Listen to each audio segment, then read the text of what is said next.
Ndeye Khady Gueye ba ñu woon dinañ ci andi ay saafara waaye boobaak léegi ñu ne dégg du ci dara te loolu dalul seen xel Fama. jërëjëf Ndeye Mati Dieng di ziar suñu mbokk yi féetewoo ci Mbour ñu dalal oustaz Mor Thiam ci yóbbal bi oustaz salaamaaleykum. waaleykum salaam wa rahmatullah wa barakaatu Adja Fama delloo naa la nuyu ak ziar. delloo ziar yaa oustaz ay ca ñu dem ci yóbbal bi. waaw Fama yóbbal bi ñuy baaxee nit ñi nag xam nga léegi ñu bari dañuy génn guddi di doxi seen soxla waaye yenn saa yi day ànd ak nag ñu ragal lu leen kar benn muy nit wala leneen sooy dox guddi nga ragal lu la lor soo waxee baat yi ñetti yoon yàlla mën na la musal ci luy lor da ngay wax bismillahi asa Muusa fii yadi asa Muusa fii yadi fa man ra'aani ahabani ma baamtu ko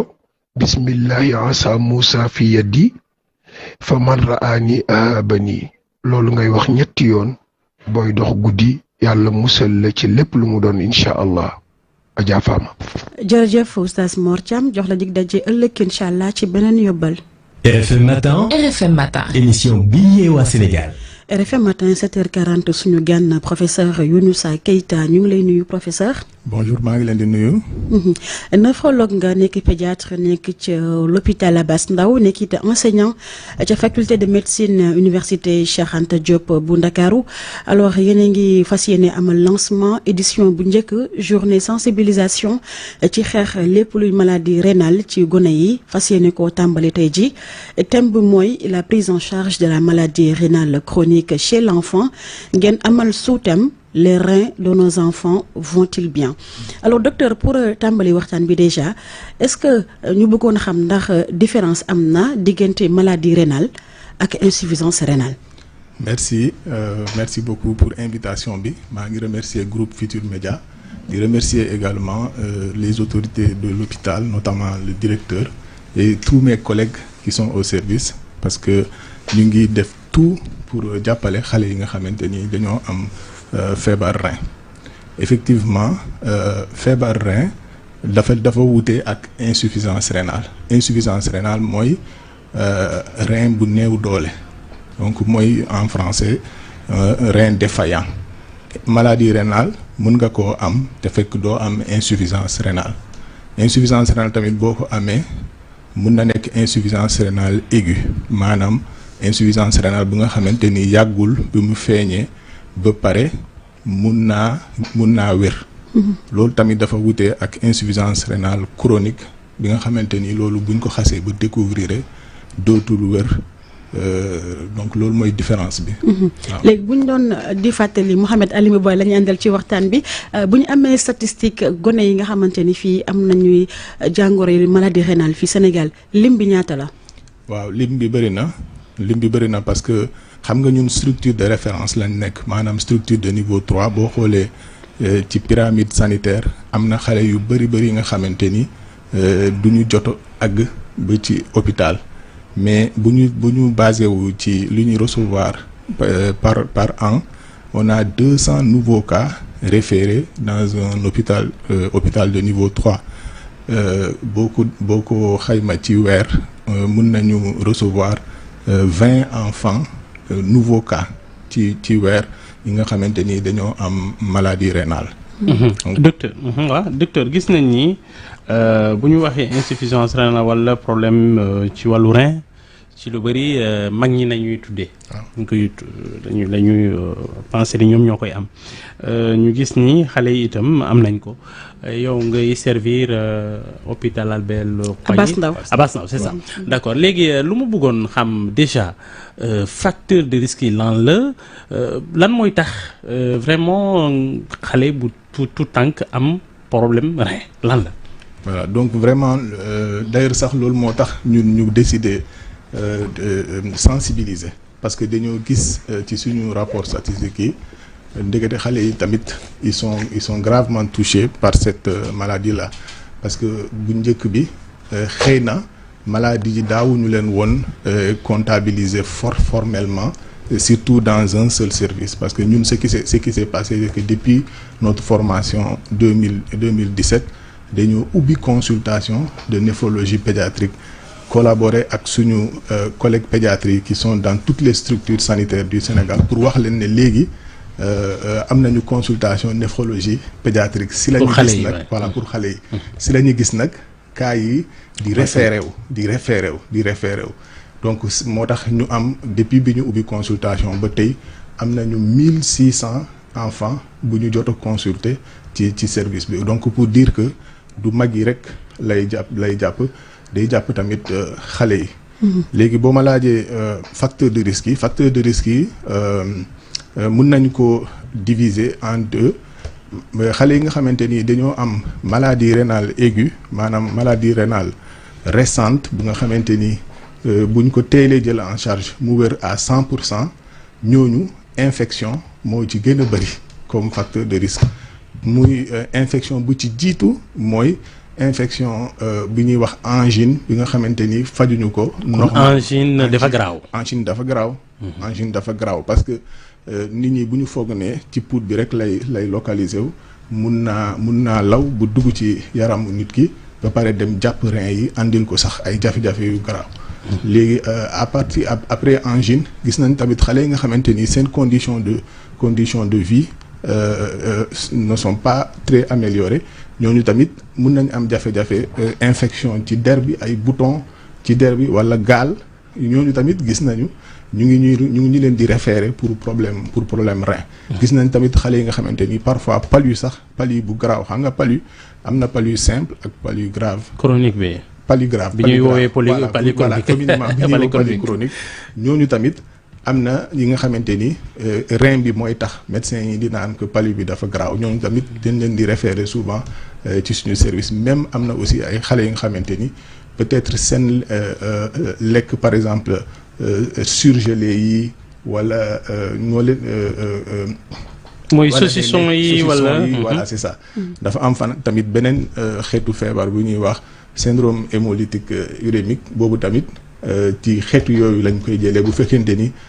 c'est pas bien conservé mu am doomu jàngoro bu ñuy wax Escherichia coli donc loolu mooy les facteurs de risque pour maladie rénale aiguë. léegi loolu bu amee est-ce que prise en charge bi c'est la même prise en charge bi ñuy jox xale yi moom la ñuy jox mag ñi wala am na différence. waaw prise en charge bi globalement même principe la pour mag yi ak xale yi par exemple bu fekkente ni infection moo waral feebar rénal bi il faut que ñu teel a faj infection bi par exemple.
dolli sax aussi phytothérapie parents yi nga léegi xale boobu dafay dialyse comme mag bu ñu ñëwee ci prise en charge bi ak centre de dialyse yi prise en charge xale yooyu la dañoo am centre bu ñu leen dédié spécifiquement wala Sénégal amu ko il paraît que Abass Ndao am na fenn est-ce que c'est le seul hôpital qui en dispose wala. voilà donc vraiment merci pour question boobu parce que loolu vraiment daf ñu préoccupé bu baax a baax parce que Sénégal il faut reconnaître que état def na effort yu bëri parce que amul benn région bu amul centre de dialyse fu mu ne nii ba pare dialyse bi dafa gratuit mais daa mel ni état bi dafa fàtte xale yi loolu il faut ñu wax ko ci kaw a kaw parce que fu mu ne nii sax hôpital Abass Ndao bi ñuy dialyser xale yi benn appareil moo fa nekk benn appareil de dialyse pour plus de 1000 patients. waaw du pour plus de 1000 mais xale yi nga xamante ni parmi ces 1000 là ñi nga xamante ni dañoo am problème rein waaye appareil bi attanul besoin de dialyse bi attanu ko parce que appareil bi normalement pour xale yi nga xamante ni dañoo décompenser maanaam seen feebar stable noonu xale yooyu ñoo la ñuy dialyser ak machine boobu mais comme amuñu centre te aussi pour nga mën a dialyser xale il faut nga am formation bi. mais Albert Royer amu ko. ñoom ñooy spécialistes yi ñu ngi ci waaw spécialiste xam nga pédiatrie spécialistes yi ñu ngi un peu partout. mais Albert Royer certainement ñu ngi ciy dox bu baax a baax peut-être pour am ko mais service pédiatrie Albert Royer Abass Ndao ak ñeneen service yëpp presque même chose la parce que même service universitaire la. ñoom bu ñu xasee ba am cas souvent. dañ koy référé foofu léegi seen journée bi tey ngeen def première édition bi sensibilisation ngeen woote lan moo ci activité yi nga xamante ni moo ci fas yéene am. voilà merci beaucoup pour journée bu tey bi déjà su ma ñëwee ci thème bi les reins dañoo poser question suivante mooy les reins de nos enfants vont-ils bien ça c'est une invite à tous les Sénégalais de se poser cette question-là parce que ça concerne tout le monde déjà c'est pour impliquer ñëpp invité voilà non seulement parents yi mais toutes les familles sénégalaises on les invite à réfléchir sur problématique boobu est-ce que les reins de nos enfants vont bien même su fekkente ni les reins de nos enfants vont bien loolu génneewul kenn ci lutte bi parce que il faut que dañuy wax sax en wolof fagaru moo gën faju mais question boobu mun nañu ko tontu les reins de nos enfants ne vont pas bien loolu mooy preuve yi ma joxe ni ne am na plus de 200 cas qu'on reçoit chaque année mais il y a aussi des enfants à risque maanaam xale yi nga xamante ni comme li ma lim nii léegi xale bu am drépano wala xale bu am diabète wala xale bu am infection wala xale bi nga xamante ni parents yi amuñu moyen mais dañuy def recours souvent à la phytothérapie. médecine traditionnelle boo xamante ni c'est pas stabilisé. am na aussi même dans les facteurs de risque xale yi nga xamante ni dañoo juddoo prématuré wala dañoo juddoo petit poids de naissance maanaam ñoom bi ñuy juddoo duñu juddoo avec un potentiel de fonctionnement rénal assez conséquent loolu moo tax bu ñu amee un certain âge mun nañu am jafe-jafe du ñëpp nag waaye ñeneen ñi mun nañu am jafe-jafe moo tax on s'est dit que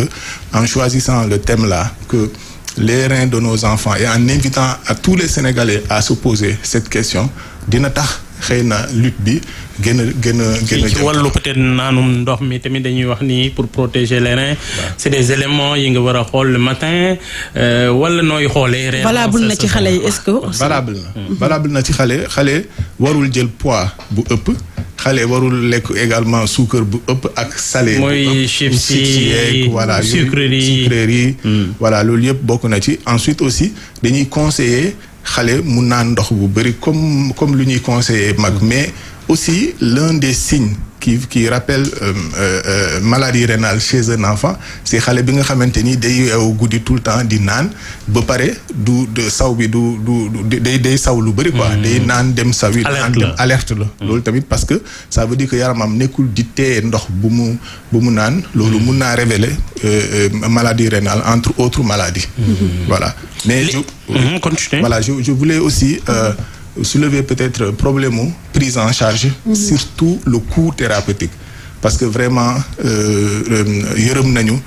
parents yi nga xamante ni dañoo affectés par cette maladie là parce que boo xoolee la plupart de ces enfants bu fekkente ni maladie rénale chronique la feebar bi day yàgg ci ñoom parents yi processus thérapeutique bi coût bu muy laaj. par exemple benn séance dialyse ñaata la ci gone yi. non séance dialyse dafa gratuit au Sénégal. xale yi aussi c'est valable ci xale yi. c'est valable chez les enfants mais le problème mooy bu feebar bi feeñee. am na benn feebar bu ci gën a bëri sax bu ñuy gën a gis mooy syndrome néphrotique idiopathique mooy xale feebar bi nga xamante ni yaramu xale bi day néewi souvent corticoïde lañ koy faje mais en dehors des corticoïdes su fekkente ni feebar bi répondrul véritablement aux corticoïdes am na yeneen garab yu ñuy utiliser ñoom la ñuy wax les immunosuppresseurs immunosuppresseurs yi dañoo cher amoon na ay temps léegi sax la ko état subventionné même yéen ñi sax la subventionné benn boîte mu ngi jaar 100 000 francs CFA 100 000 francs te boîte bi 1 mois rek lay def te xale bi da koy jël pendant plus de 2 ans parfois donc ce qui fait que c'est extrêmement difficile pour les familles loolu mooy tax sax parfois dañuy am ay abandon thérapeutique da ngay gis ay xale yi nga xamante ni vraiment dañuy soxla soin waaye seen parents yi amuñu moyen pour prendre li muy faat bëri na lim bi mortalité bi bëri na souvent xale yi nga xamante ni mënuñu accéder traitement bi que ça soit traitement médical wala dialyse bi ñoom ñooy décompenser souvent boo xoolee en dialyse boo xasee ba dugg dialyse sax souvent sauf voilà sinon normalement l'enfant on le maintient à la dialyse bu fekkente ni dialyse bi dafa chronique. léegi ci wàllu solution yi gis nañ ni dialyse bi am na solo mais en même temps ci solution yi newoon ngeen ci wàllu transplantation rénale aussi c'était l'autre solution. fan ngeen toll ci loolu déjà c'est vrai ci gune yi mais même ci mag ñi fan ngeen tolloo ci loolu. voilà transplantation rénale vraiment di remercier état pour effort bu mu def jusqu'à présent parce que projet transplantation bi yàgg na depuis 2015 la ko assemblée voté woon waaye xam nga transplantation toutes les étapes. on avait commencé toutes les étapes sont cruciales amul benn étape maanaam ci préparation malade ba mu accéder transplantation. donc déjà en 2023 si je ne me trompe pas en octobre 2023 on a déjà fait 3 premières transplantations successives. Maintenant depuis 2023 jusqu'à maintenant il y a encore des malades qui sont en train d'être préparés man fu mu ne nii amagum naa ñaari xale yi nga xamante ni ñu ngi ci liste bi mais xam nga transplantation du da ngay yeew rek tey def ko suba def ko ginnaaw suba def ko parce que dafa laaj beaucoup d'implication il faut nga préparer donneur bi ak receveur bi pour mën a accéder. Il y a le coût aussi. oui il y a le coût aussi vraiment foofu tamit état def na effort bu bëri même bu fekkente ni parfois malade bi dina débrousser de sa propre poche pour def yenn bilan complémentaire yi mais foofu tamit problème bi des actuellement mooy kan mooy jël en charge les médicaments anti-rejet xam nga transplantation buñ ko kii après bon voilà li ñuy souhaiter mooy bu nit amee rein mu yaramam nangu ko. bañ ko rejeter voilà bañ ko rejeter. mais parfois depuis 2023 ñetti nit bëriwul non. waaw bëri na parce que en fait comme ni ma la wax transplantation du traitement bu yomb. du comme da ngay ñëw nii rek joxe aspirine wala ak yooyu. transplantation processus la il faut que malade bi compatibilité bi jaar yoon ba pare ñun Sénégal dañoo bañ. le trafic d'organes. moo tax dafa benn hôpital moo am autorisation mooy hôpital militaire de Ouakam. léegi docteur daanaka waxtu bi xoj nañu. journée bi tey lépp activité yëpp kon Abass Ndao lay amee. voilà activité yëpp Abass Ndao lay amee. ci 2e étage salle ophtalmologie bi. voilà ñu ngi invité ñëpp maa ngi fàttaliku maa ngi fàttalil ne que directeur général de la santé professeur Ousmane Cissé mooy parrain bi. ñun dañ ko choisir comme parrain pour mu ñëw déglu un peu ñun suñu diagnostic mais aussi mu déglu parents yi parce que dinañ jox parole parents yi dinañ jox parole parent bu doom am insuffisance rénale parent bu doomam am maladie rénale chronique muy jànkoonte ak problème mu xaalis. jërëjëf voilà problème traitement. jërëjëf voilà merci professeur Younoussa Keita néphrologue pédiatre ci service hôpital Abass Ndao enseignant faculté médecine université Cheikh Anta Diop ñu amal tey première édition journée de sensibilisation pour la lutte contre les maladies rénales chez l'enfant jërëjëf Alimou jërëjëf Soxna Naata ak waa TFM. RFM Matin. RFM Matin. émission bi